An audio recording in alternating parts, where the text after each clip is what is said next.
My name is Bridget Williams, and at the age of 67, becoming a widow with a bank account holding $53 million was not something I ever anticipated. My only son, Jackson, recently married a woman named Amelia after only 6 months of dating.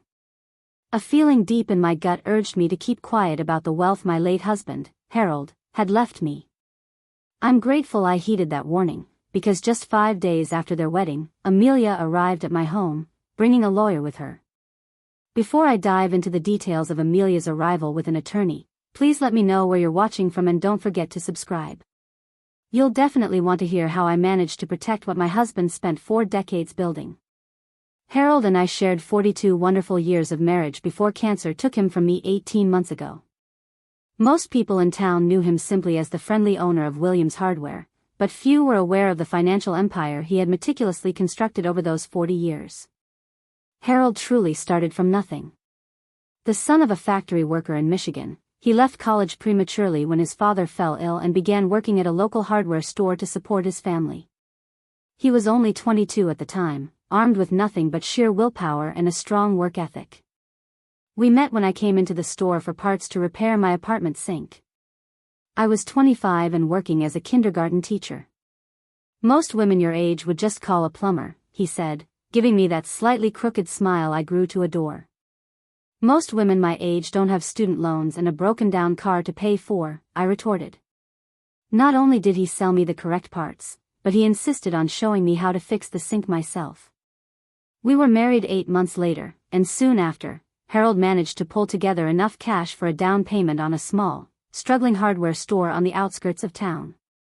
This will be the first of many, he told me the day we received the keys. I believed him, though I didn't grasp the full extent of his vision. Over the next 20 years, Harold expanded the business to 5 locations across the state. By the time he turned 50, Williams Hardware had grown to include 23 stores throughout the Midwest. Despite this success, we lived a modest life in the same 4-bedroom house we bought when Jackson was born.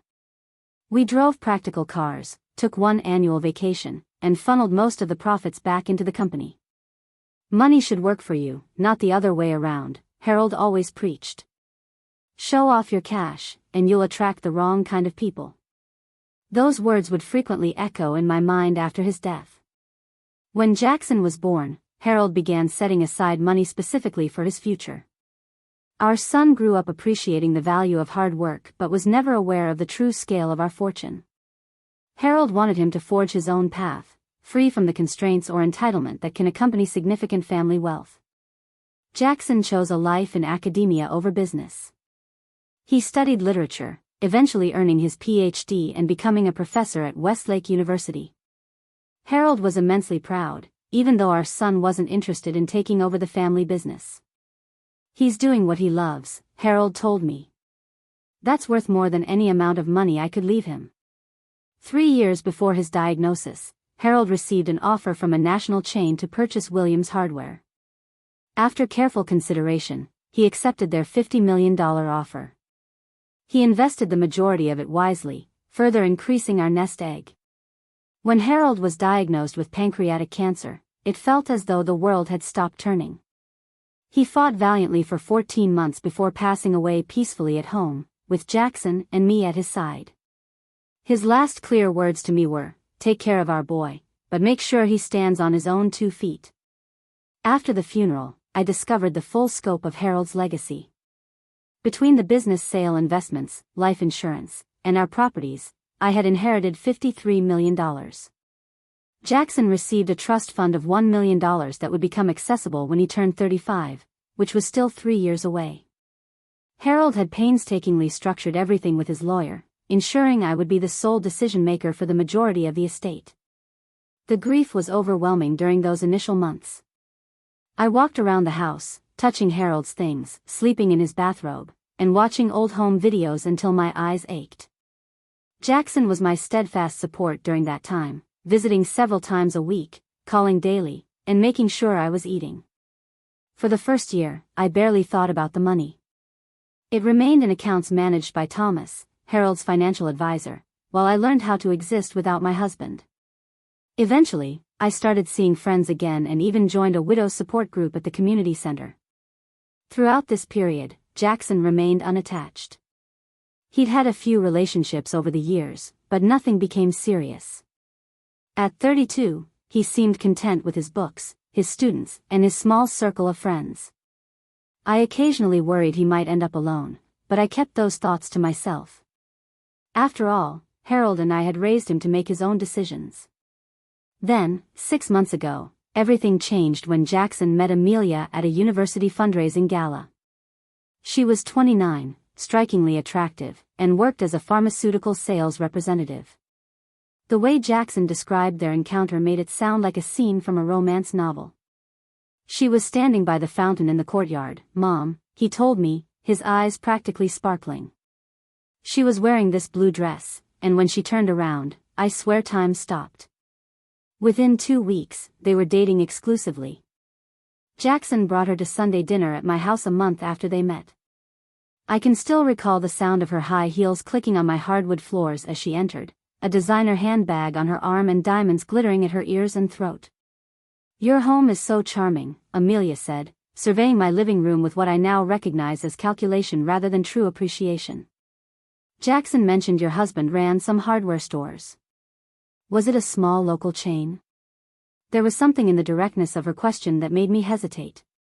It seemed too inquisitive, too interested in the business rather than the man who built it, but I dismissed it, chalking up my unease to being overprotective of both Jackson and Harold's memory. Harold built it from the ground up, I simply replied. It was his life's work. And he sold it before he passed, right? She pressed.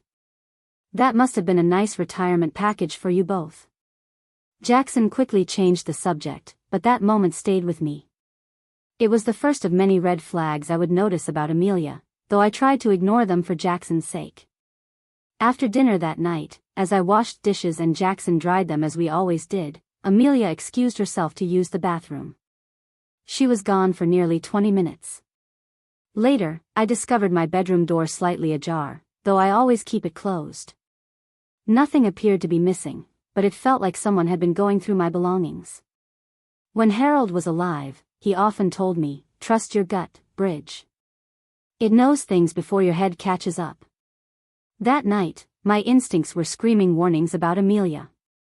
But Jackson appeared happier than I'd seen him in years, so I kept my worries to myself and remembered another piece of Harold's wisdom: keep your cards close until you know who you're playing with. Jackson and Amelia's relationship progressed at a breathtaking speed. Within 2 months of their first date, Amelia had moved into Jackson's modest 2-bedroom apartment near the university campus. This was the same son who had previously valued his space and independence too much to rush into cohabitation. Isn't this moving a bit fast, sweetheart? I asked during one of our weekly coffee dates at the small cafe near his university. When you know, Jackson replied with a carefree shrug that was entirely unlike my thoughtful, methodical son. Dad always said he proposed to you after only knowing you for 6 months. That was different, I said cautiously. We were younger, and times were different. Jackson just smiled and shifted the topic to the European Literature Conference he was scheduled to attend the following month. It was only later I realized Amelia would be accompanying him on this trip, which was unusual since academic conferences aren't exactly romantic getaways. The changes in Jackson weren't limited to his relationship timeline. His spending habits shifted dramatically in ways that worried me. My son had always been frugal, diligently saving from his professor's salary and driving the same dependable Honda for the past 8 years. Suddenly, he was wearing designer clothing, had upgraded to a luxury watch, and was discussing trading in his car for something more suitable for a man in his position. When I inquired about these changes, Jackson brushed away my concerns. I deserve to enjoy life a little, Mom. Amelia helped me realize I'd been too conservative with my money. During a dinner at an expensive restaurant that Jackson insisted on paying for, I noticed Amelia continually guiding the conversation toward family finances. What began as innocent questions became increasingly probing. Jackson mentioned your husband was quite the businessman, Amelia said, swirling her third glass of $100 wine. He must have left you well taken care of. Harold was prudent with money, I answered noncommittally. He made sure I wouldn't have to worry. But the hardware chain, she pressed. Jackson said it was quite extensive before the sale. That must have brought in millions, right? Jackson looked uneasy but didn't intervene as Amelia continued her questioning. And I imagine there were significant investments as well. Most successful businessmen diversify their portfolios. Harold handled all of that, I said, deliberately being vague. I've never been much for financial details. This, of course, was untrue. Harold had made sure I understood every detail of our finances, insisting I'd be able to manage everything if he were gone. But something compelled me to keep that information to myself. After that dinner, I began to notice a pattern. Jackson was calling less often. Our Sunday dinners became monthly, then sporadic. When we did speak, Amelia was often present, overseeing our conversations with a smile that never quite reached her eyes. 3 months into their relationship, Jackson canceled our long-standing plans to visit Harold's grave on his birthday, something we had promised each other we would always do together. When I called him that evening, feeling hurt and confused, Amelia answered his phone. "Jackson's in the shower," she said. "He feels terrible about today, but we had this charity gala for my company that couldn't be missed. Career networking, you understand. I'm sure Harold would want Jackson to succeed."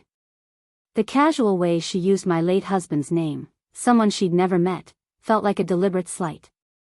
When Jackson finally called back the next day, his apology sounded practiced and insincere. Worried and increasingly cut off from my son, I invited my best friend, Doris, for lunch. We had been friends for over 40 years, and she was one of the few people who knew the full extent of my financial situation. "Something's not right with this girl," I confessed as we sat in her sunny kitchen. "She's constantly asking about money, about Harold's business, about what he left behind." Doris reached across the table and squeezed my hand. "And what have you told her?" "Nothing specific," I reassured her. "Harold always said to be careful who you share financial information with." "Smart man," Doris nodded. "And you should listen to him now.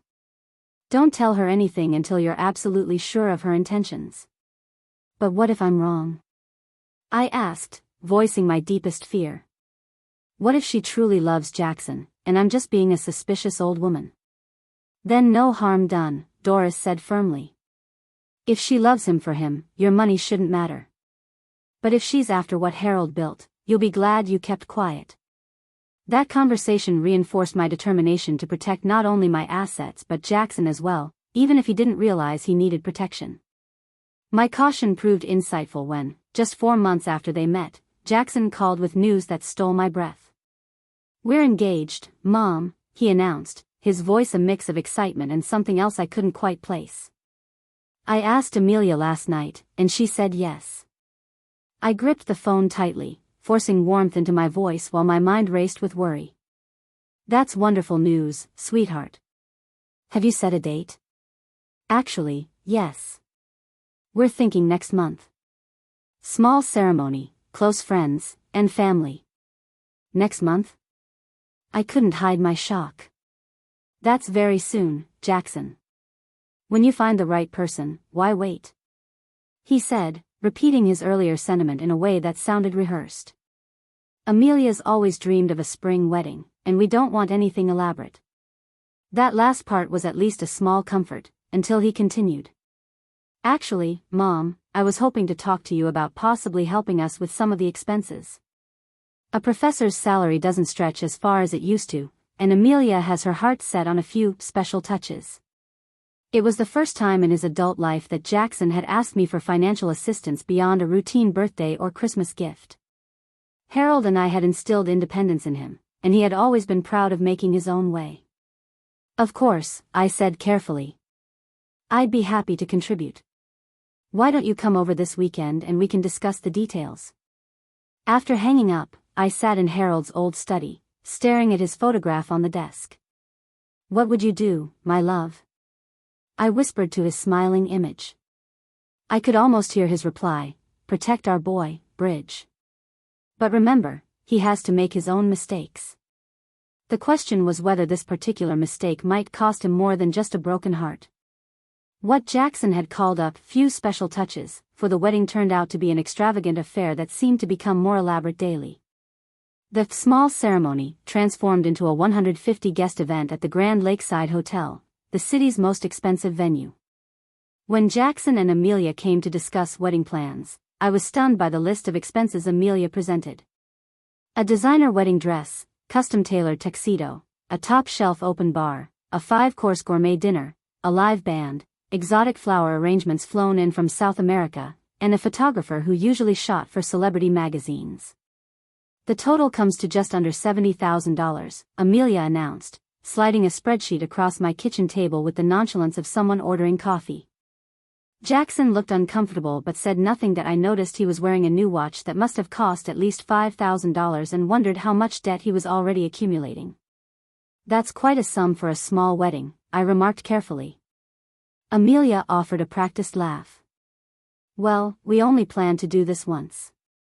And really, this is quite reasonable compared to what many couples spend these days. I looked at Jackson, attempting to gauge if this was genuinely what he wanted. He avoided my gaze, staring instead at the spreadsheet. I can contribute $20,000 toward the wedding, I offered deliberately, choosing an amount that was generous but nowhere near the total they were requesting. It was also a tiny fraction of what I could easily afford, but I wanted to see their reaction. Amelia's smile faltered slightly. That's very generous, but we were hoping you might consider covering the full amount. After all, traditionally, the bride's family pays, but Amelia's parents are in a difficult financial situation right now. Dad left you comfortable, right, Mom? Jackson added, finally looking up. I know he would want us to have a nice wedding. The invocation of Harold's name struck me. My husband had always stressed living within one's means and finding value in experiences rather than opulence. The wedding they were planning would have made him wince. Your father believed in financial responsibility, I said gently. $20,000 is my contribution. You two will need to adjust your plans or find another way to cover the difference. After they left, with Amelia barely concealing her disappointment, I received a text from Jackson. Amelia's upset. She says most mothers would be more generous, especially widows who were left well off. Can we talk about increasing your contribution? That text confirmed what I had begun to suspect. Amelia believed I possessed significant wealth and was pressuring Jackson to gain access to it. The question was how much she thought I had and how far she would go to get it. 2 weeks later, Jackson called to say they had scaled back some plans and secured a loan for the remaining costs. He sounded stressed but insisted everything was fine. I transferred the $20,000 to his account the next day, feeling both relieved and concerned about this new debt they were taking on. As the wedding date neared, I found myself increasingly marginalized in the planning process. Amelia had seized control, communicating with me only when financial matters needed discussion. She arranged a mother of the groom dress for me without consultation, sending me a navy blue outfit that was 2 sizes too large and stylistically about 20 years too old for me. Amelia thought this would be perfect for you, the boutique owner said when I went in for alterations. She mentioned you prefer conservative styles. I exchanged it for something more suitable, a decision that resulted in a tense phone call from Amelia about respecting her vision for the wedding aesthetic. The day before the final venue walkthrough, I arrived early and overheard Amelia on her phone in the hotel lobby, speaking in a hushed but excited tone. Everything's going according to plan, she was saying. The wedding's on track, and after that, it's just a matter of time before we get access to the family money. Jackson has no idea how much there really is, but his mother must be sitting on a fortune from that business sale. My blood ran cold as she continued. Once we're married, I'll work on convincing him to ask for our fair share, she continued. She can't take it with her, and why should we wait for an inheritance when they could be helping us now? I slipped away before she could see me, my thoughts spiraling. This confirmation of my worst suspicions sent me straight to Thomas, my financial advisor, the following morning. I need to protect my assets, I told him bluntly, after detailing the situation. My son is marrying a woman who seems to be after my money, and I'm worried about what might happen after they're married. Thomas nodded seriously. Unfortunately, this is not uncommon in situations where there's significant wealth involved. Have you been transparent with Jackson about the extent of your assets? No, I admitted. Harold and I always believed Jackson should make his own way. He knows we were comfortable, but not the full extent. That was probably wise, Thomas said. Now we need to ensure everything is properly structured to protect both you and, ultimately, Jackson himself. He recommended I immediately meet with Linda, my attorney, to review and update my estate planning. Make sure your will, trusts, and other legal documents are current and reflect your wishes. Consider setting up specific conditions for any inheritance Jackson might receive. The meeting with Linda was both comforting and sobering. We spent 3 hours reviewing my entire estate plan, making adjustments to protect my assets from potential claims. In most states, a new spouse would have no legal claim to your assets, Linda explained. But if Jackson were to inherit and then commingle those assets with marital property, things could get complicated in the event of a divorce. We established a series of trusts with specific conditions that would shield Jackson's eventual inheritance even in the case of a divorce. Linda also helped me draft a letter explaining my decisions, to be given to Jackson if anything were to happen to me. As I left her office, I felt a strange mix of relief and profound sadness. I was protecting what Harold and I had built, but at the cost of complete honesty with my only child. I was keeping secrets from Jackson at a time when we should have been celebrating his happiness. Am I doing the right thing? I asked myself as I drove home. The memory of Amelia's phone conversation answered my question. This wasn't just about protecting money, it was about protecting Jackson from someone who saw him as a path to wealth rather than a partner to love. That evening, Jackson called to ask if I could increase my contribution to cover unexpected wedding costs.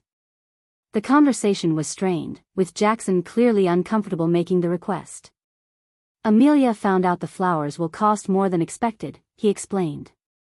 And the photographer wants an additional deposit for the extra hours. I've already transferred the amount we agreed on, I said firmly. That's my contribution, Jackson.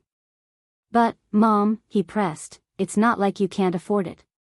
Dad left you well off, and this is your only son's wedding. My financial situation is not the issue, I replied. It's about boundaries and living within your means, values your father and I tried to instill in you. There was a pause before Jackson spoke again, his voice sounding suddenly more like the son I knew. You're right. I'm sorry, Mom. We'll figure it out.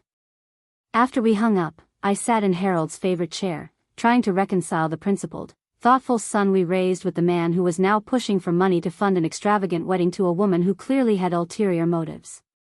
I miss you, Harold, I whispered into the empty room. You would know exactly what to do right now. As if in response, I recalled something Harold often said when faced with difficult business decisions. When in doubt, wait it out. Time reveals truth better than any investigation. With the wedding just 2 weeks away, I decided to follow that advice. I would attend the wedding, support my son, and keep my financial situation private while watching carefully for what time would reveal about Amelia's true intentions. The morning of Jackson and Amelia's wedding dawned bright and clear, a perfect spring day that seemed to mock my inner turmoil. As I dressed in my altered navy blue dress, applying makeup to hide the signs of another restless night, I tried to focus on one simple fact: this was my son's wedding day, and regardless of my concerns about his bride, I needed to be present and supportive. The Grand Lakeside Hotel had been transformed into something from a luxury magazine spread. Crystal chandeliers hung from temporary structures over the outdoor ceremony space. White orchids and roses adorned every surface, their perfume heavy in the air. A string quartet played softly as guests arrived, many looking somewhat bewildered by the opulence. Quite the production, isn't it? Said Martin, Harold's former business partner and Jackson's godfather, as he joined me near the entrance. Harold would have thought it was all a bit much. I smiled sadly.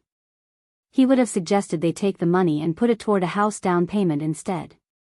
Martin nodded, his eyes scanning the elaborate setup. Speaking of money, any idea how they're affording all this? Last I knew, professors weren't making this kind of salary, and you mentioned you contributed just a portion. That's been concerning me too, I admitted quietly. I believe they took out loans. Amelia seems to have expensive tastes. Well, Martin said, patting my hand, Jackson has a good head on his shoulders. Harold made sure of that. He'll figure things out. I wished I shared his confidence. The ceremony itself was beautiful, if overproduced. Jackson looked handsome in his tuxedo, though I noticed a tightness around his eyes that hadn't been there before. When he recited his vows, his voice was steady but lacked the emotion I would have expected on what should have been the happiest day of his life. Amelia, resplendent in a designer gown that must have cost thousands, seemed more focused on the photographer capturing her good side than on the words she was speaking. When the officiant pronounced them husband and wife, her triumphant smile sent a chill down my spine.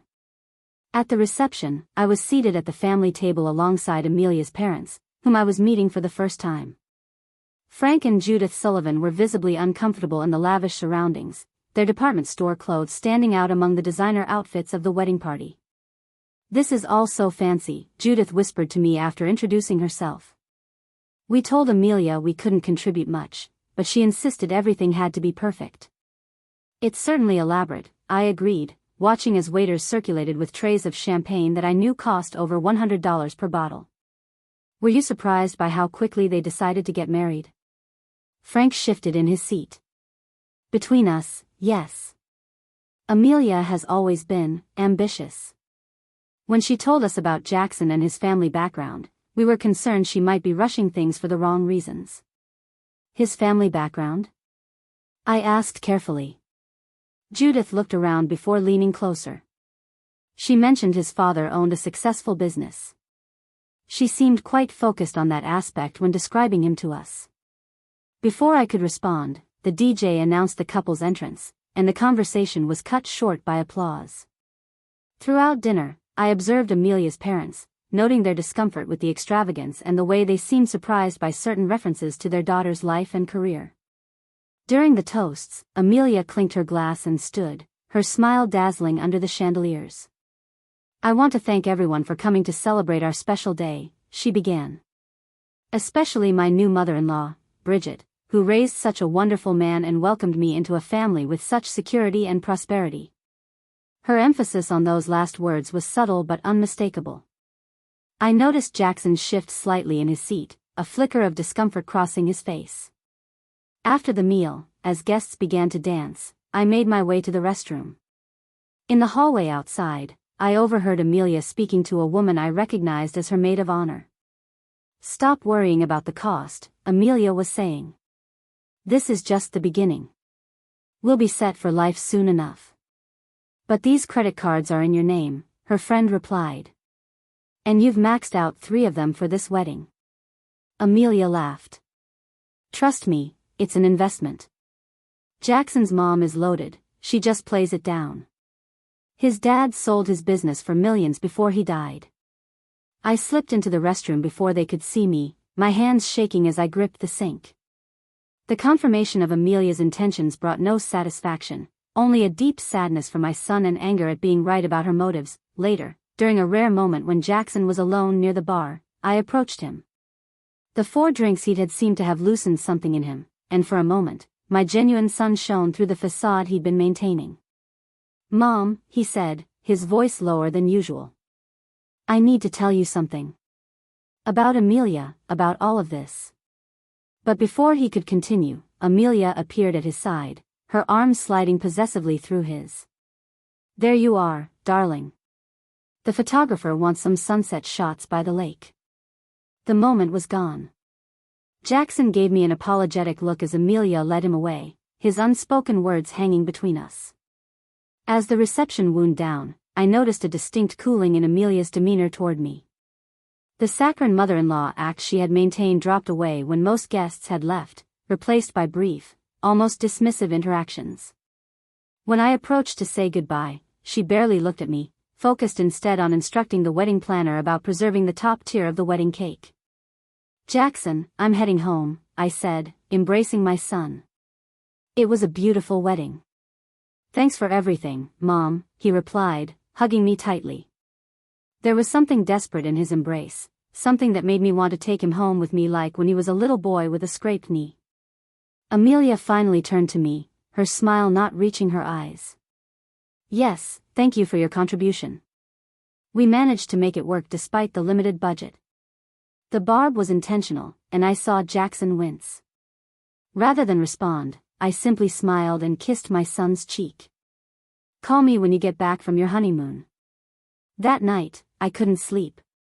I replayed every interaction, every overheard conversation, every uncomfortable moment from the wedding. The extravagance, the loans, Amelia's focus on family money, Jackson's almost confession at the bar, it all pointed to a situation that was likely to get worse before it got better. The next morning, my phone rang early. It was Jackson, calling before they left for their honeymoon in Bali, another expense I knew they couldn't afford. Mom. His voice sounded strained. I just wanted to check in before we leave. Is everything okay, sweetheart? I asked. There was a pause. Yeah, everything's fine. Amelia and I were talking, and we're thinking about looking at houses when we get back.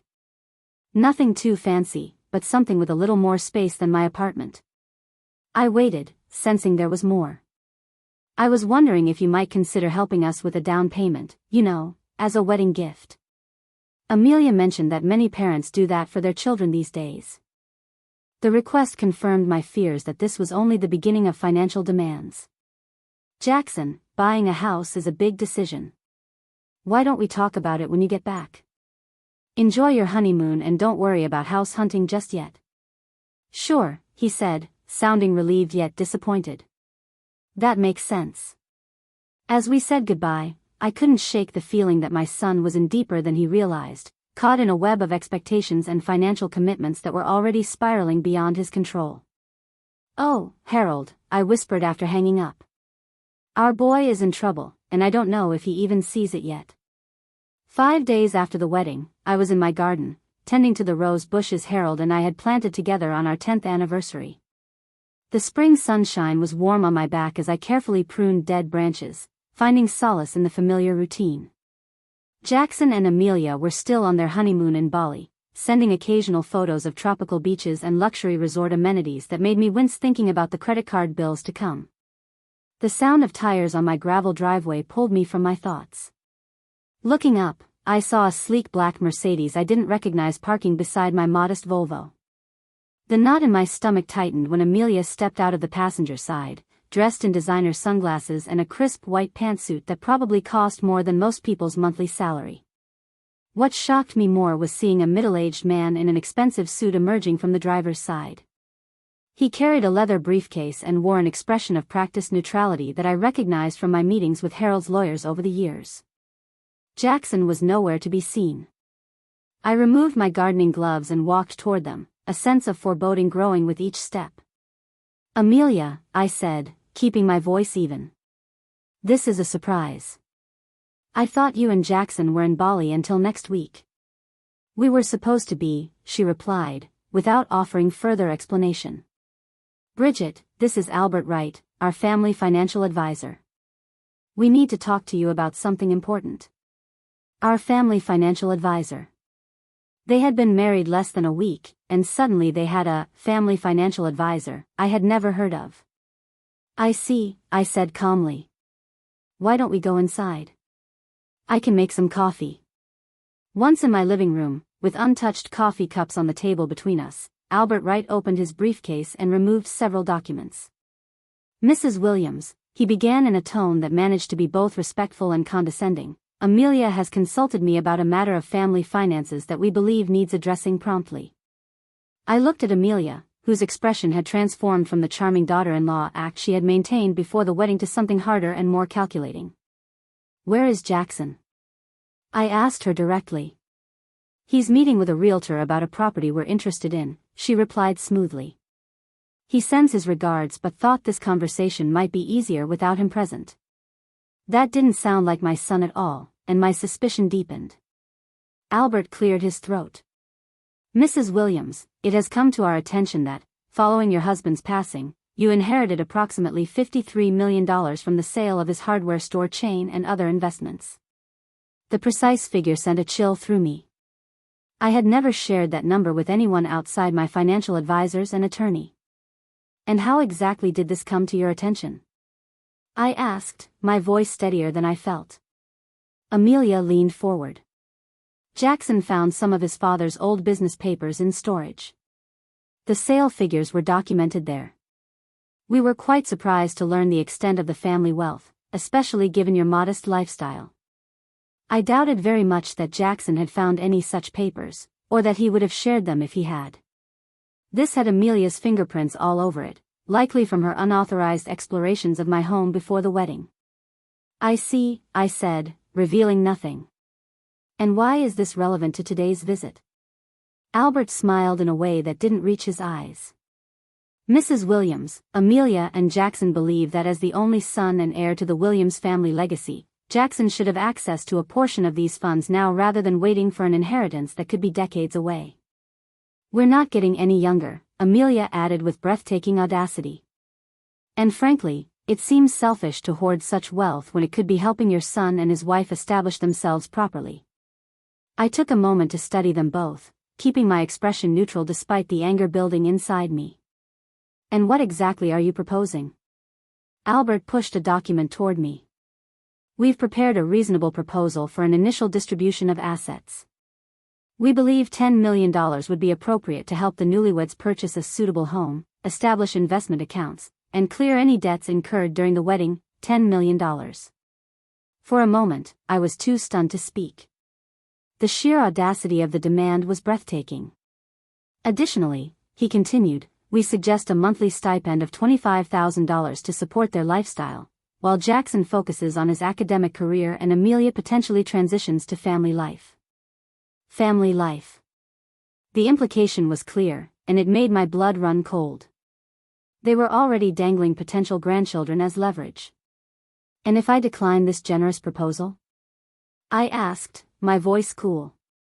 Amelia's facade cracked slightly, a flash of anger crossing her features before she composed herself. Then we would need to explore other options. Albert has mentioned the possibility that Harold's will might be contestable, especially if we could demonstrate that you influenced him unduly during his illness.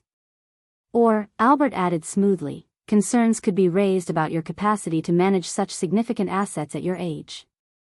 Courts often look favorably on claims from children seeking to protect family wealth from potential mismanagement. They were threatening to declare me incompetent or accuse me of manipulating my dying husband, all to get their hands on Harold's life's work. I stood up slowly, my decision made. I think this conversation has gone far enough. I'm going to have to ask you both to leave my home, be devastated to learn how little you care about his future. I doubt that very much, I replied. In fact, I wonder if Jackson knows you're here at all. Amelia's eyes narrowed. Of course, he does. This was his idea. The lie was so transparent it almost made me laugh. Then I'll discuss it with him directly when he returns. Until then, I have nothing more to say to either of you. Albert gathered his papers, looking uncomfortable for the first time. Perhaps he was realizing he had misjudged the situation or the ease with which I could be intimidated. As they walked to the door, Amelia turned back, her expression now openly hostile. This isn't over, Bridget. You can share what's rightfully part of our family now, or lose your son forever. The choice is yours. After they left, I sat trembling in Harold's chair, anger and fear washing over me in waves. Not fear for myself or even for the money, but for Jackson. If Amelia was willing to go this far, after less than a week of marriage, what else might she do? I reached for my phone and called Linda, my attorney. Her secretary put me through immediately upon hearing the urgency in my voice. Linda, I said, without preamble, I need your help. My daughter-in-law just showed up with someone claiming to be a financial advisor, demanding $10 million and threatening legal action if I refuse. Linda's response was immediate and reassuring. Don't worry, Bridget. They have no legal ground to stand on. Document everything that was said today while it's fresh in your mind. Email it to me, and don't communicate with either of them again until we've developed a strategy. After hanging up, I did as Linda suggested, typing out every detail of the conversation while it was still fresh. Then I called Thomas, my financial advisor, to alert him to the situation and ensure no one could access any of my accounts without proper authorization. That night, I barely slept, my mind racing with worry for Jackson and anger at Amelia's manipulation. I wondered where my son really was and if he had any idea what his new wife was doing in his name. The confrontation had made one thing crystal clear: my instincts about Amelia had been right all along. Now I needed to find a way to help Jackson see the truth before she did irreparable damage to his life and our relationship. The day after Amelia's ambush with her so-called financial advisor, I was still reeling from the confrontation. I had spent the morning on the phone with Linda discussing legal protections and next steps when the doorbell rang. My heart jumped to my throat, fearing Amelia had returned with more demands or threats. Instead, when I opened the door, I found Jackson standing alone on my porch, looking haggard and nothing like a man on his honeymoon. His eyes were bloodshot with dark circles beneath them, his clothes rumpled as if he had slept in them. "Mom," he said, his voice breaking slightly. "Can I come in?" I pulled him into a hug before ushering him inside. Up close, he looked even worse, a shadow of the confident professor who had stood at the altar just days earlier. "Jackson, what happened? Why aren't you in Bali?" I led him to the kitchen, automatically putting on the kettle for tea like I had done throughout his childhood whenever he was upset. He slumped into a chair at the kitchen table, running his hands through his disheveled hair. "We came back early. Amelia said she had a work emergency but..." He trailed off, looking lost. "But that wasn't true?" I prompted gently, setting a mug of chamomile tea in front of him. Jackson looked up, his eyes haunted. "She told me she was meeting with a colleague yesterday afternoon. When she came back to our apartment, she was furious, saying you had been cruel and dismissive when she stopped by to check on you. So that was the story she had concocted. Jackson, Amelia did come here yesterday, but not alone, and not to check on me." I explained what had really happened, watching my son's expression shift from confusion to disbelief and finally to a devastating realization. $10 million, he whispered. "She demanded $10 million from you?" I nodded. "And monthly payments of $25,000. They claimed it was your idea, that you knew about the meeting." Jackson's face crumpled. "I had no idea, Mom. I swear to you." He pressed his palms against his eyes.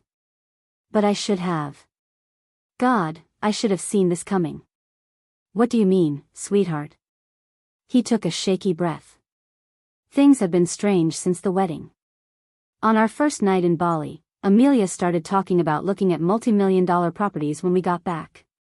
When I told her we couldn't afford anything like that, she laughed and said not to worry, that family money would take care of it." My heart ached for him as he continued. "Then I found her going through my laptop, looking at files from Dad's old study that I had scanned years ago. When I asked what she was doing, she got defensive, saying she was just trying to learn more about the family business." Jackson's hands were shaking around his mug. The next morning, I woke up to find her on the phone with someone discussing asset transfers and family trusts. When she saw me, she hung up immediately. "Why didn't you say something? Confront her?" I asked. "I did, later that day. She denied everything, said I was being paranoid and ruining our honeymoon. But then I found notes she'd made about Dad's business, with figures circled and calculations in the margins." He looked up at me, his eyes filled with shame. One note said, approximately $53 million inherited by mother-in-law. This was my moment to be completely honest with my son. "Jackson, that figure is accurate. Your father's business sale, investments, and life insurance left me with $53 million. His eyes widened. "I knew Dad did well, but I had no idea it was that much. We didn't want the money to define your life or your choices," I explained. "Your father believed strongly that you should find your own path, build your own success." "And I thought I had," Jackson said bitterly. "I was proud of my career, my independence. But Amelia..." He trailed off, looking down at his hands. "You fell in love," I said gently. "There's no shame in that." "It wasn't love," he said, his voice hardening, "at least not on her part. After finding those notes, I started paying more attention, checking her phone when she was in the shower, listening to her conversations. "She's been planning this from the beginning, Mom." He pulled out his phone and showed me text messages between Amelia and her friend, the same maid of honor I had overheard at the wedding. "Got him to propose. Wedding next month. Mother-in-law still playing poor, but we know the truth. $, coming soon. Need to push for house money right after wedding. Strike while emotional connection high." And, most damning of all, a message from just before the wedding, Jackson clueless about family wealth. Once married, legal rights to assets, lawyer says estate planning can be challenged. Reading these messages, I felt a complex mixture of vindication and heartbreak. My suspicions had been right, but that brought no joy, only sadness for what my son was going through.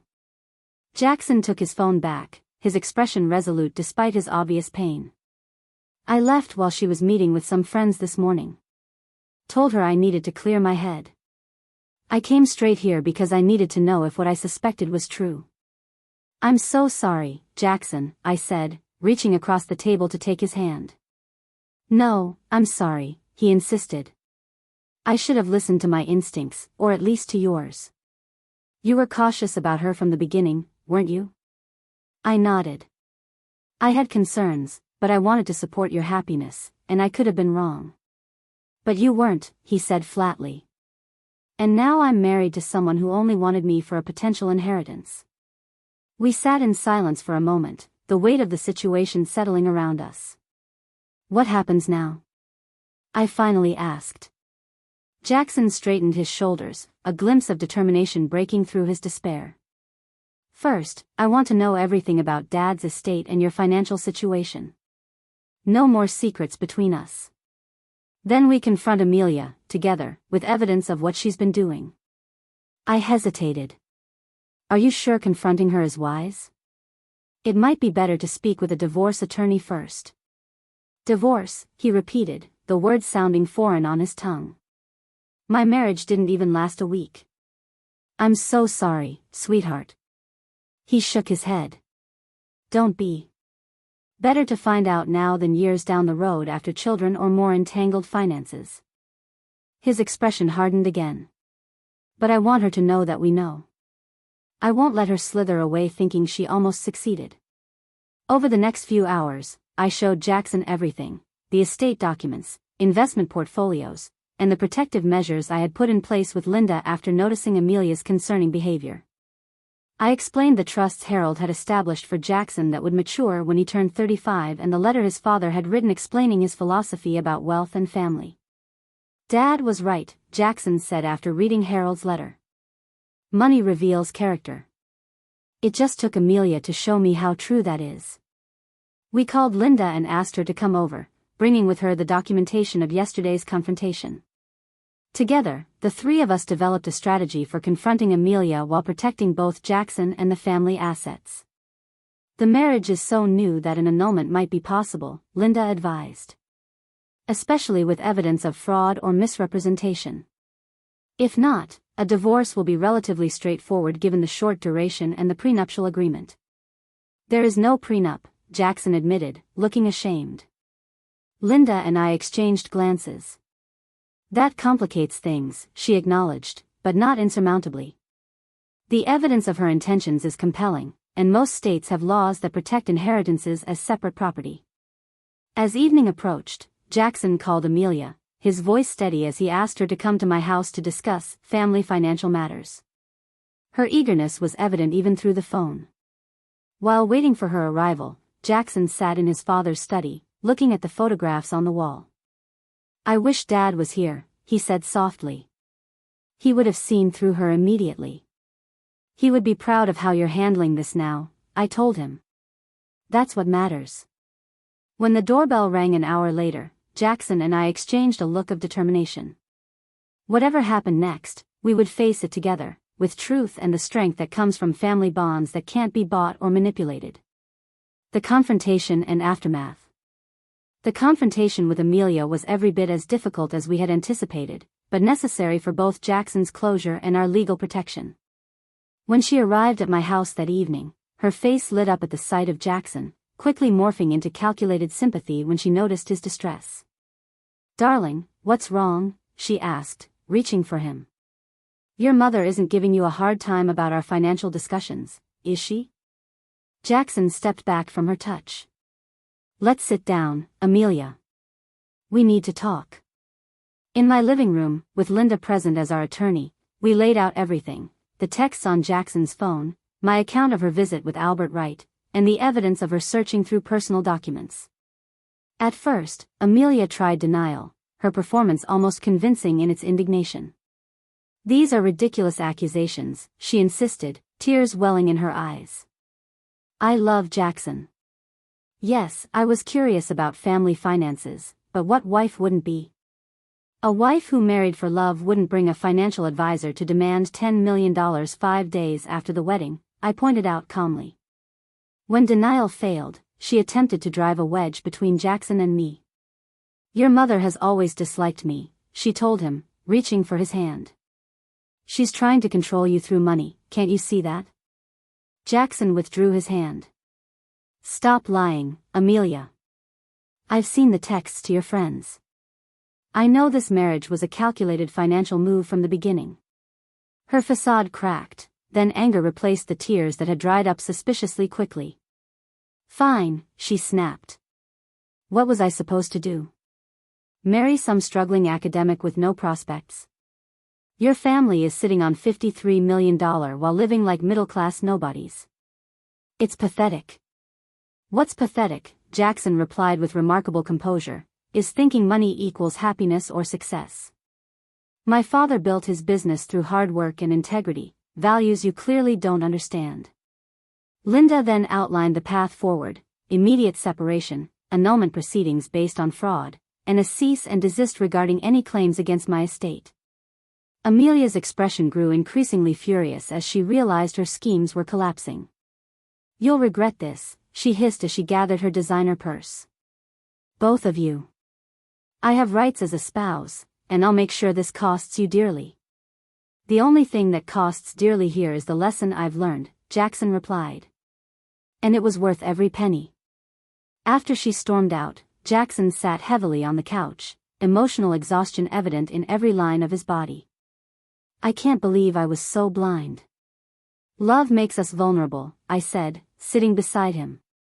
"There's no shame in having an open heart." The weeks that followed were challenging but healing. With Linda's expert guidance, Jackson filed for an annulment on grounds of fraud and misrepresentation. Amelia initially threatened a lengthy legal battle but backed down when presented with the overwhelming evidence of her calculated deception. The marriage was annulled 6 weeks later, declared legally void as if it had never happened. The financial aftermath was relatively straightforward thanks to the brevity of the marriage and our quick actions. Jackson took responsibility for the wedding debt, insisting on paying it himself despite my offer to help. "I need to clean up my own mess," he said firmly. Dad would have expected nothing less. Throughout this difficult period, I watched my son grieve, not just the relationship but the future he had imagined.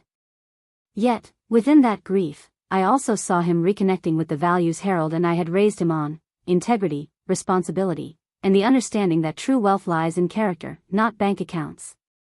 3 months after the annulment, Jackson and I established a new tradition of weekly financial discussions, where we openly reviewed investments, plans, and philanthropic opportunities. It was during one of these meetings that I formally established a trust for Jackson, with specific conditions that reflected both protection and trust. "The money will be available to you at 35, as your father planned," I explained, "but with provisions that protect it from future claims. Not because I don't trust your judgment, but because everyone deserves a second layer of security." Jackson nodded, understanding the wisdom in this approach. "I've been thinking about what to do with it eventually," he said. "Maybe a scholarship fund for first-generation college students in Dad's name." His words filled me with pride. This was Harold's son through and through. As summer turned to fall, I began to see glimpses of the old Jackson returning. His academic work had actually flourished in the aftermath of the Amelia disaster, with a book contract and promotion to associate professor. He had also started volunteering at a financial literacy program for young adults, turning his painful experience into education that might help others avoid similar pitfalls.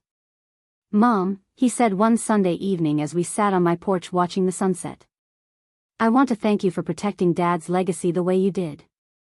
If you had told me about the full inheritance earlier, Amelia might have succeeded. Or someone else would have tried eventually." I finished for him. He nodded. "I understand now why you and Dad kept so much private. Money doesn't just change how others see you, it can change how you see yourself if you're not careful."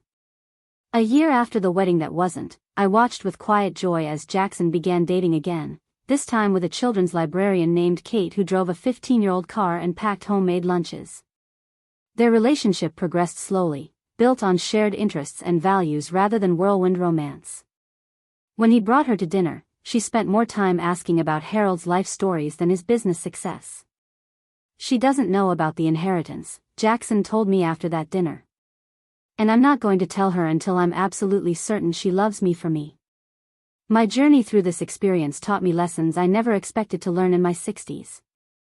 I discovered that protecting family wealth isn't just about legal documents and financial structures, but about nurturing the values that created that wealth in the first place. I learned that secrets can sometimes be necessary boundaries rather than harmful barriers. Most importantly, I realized that Harold's financial wisdom had been a form of love and protection that continued even after he was gone. The $53 million that Amelia coveted remains largely intact, growing steadily under Thomas's management. But its true value isn't in the numbered accounts or investment portfolios.